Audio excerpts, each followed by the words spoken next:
Како бубашвабите можат да живеат и без главата? Сигурно некогаш си слушнал дека бубашвабата може да живее и без глава. Звучи како нешто од хорор филм, нели?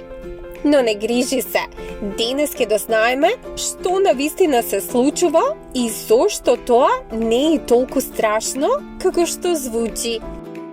Прво, ајде да ја запознаеме нашата мала јунакиња бубашвабата. Таа е едно од најстарите суштества на планетата.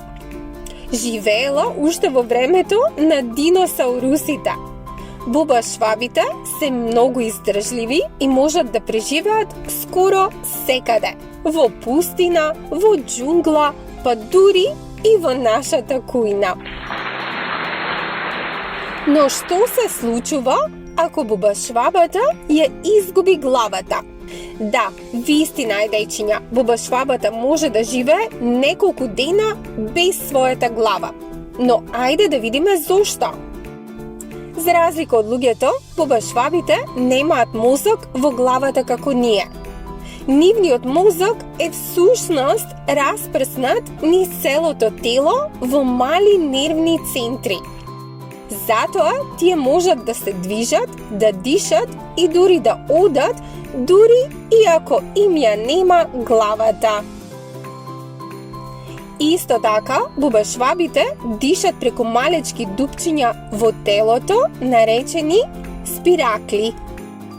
Тие не користат нос или уста како нас, па затоа губењето на главата не им го прекинува дишењето.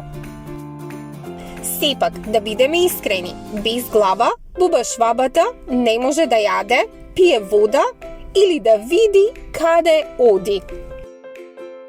Поради тоа, по неколку дена, таа сепак умира. Не од болка, туку затоа што не може да се храни. Иако ова звучи неверојатно, сепак ова ни покажува колку е чудна и неверојатна природата. Секој живо суштество има свој начин на преживување. А бубашвабата, таа е вистински мал суперхерој во природата. Но не заборавај, иако се интересни, бубашвабите не треба да ги чуваме дома. Најдобро место за нив е надвор во природата, каде што припаѓаат. Така, дејчиња, следниот пат кога ќе слушнеш дека бубашвабата може да живее без глава, запомни, тоа е вистина, но само за неколку дена. И тоа ни покажува колку е природата фасцинантна и полна со изненадувања. А ти, кој животно ти изгледа најнеобично? Пиши ни во коментар и не заборавај да ставиш лайк и сабскрајб за уште повеќе забавни приказни со Kidzy Ways.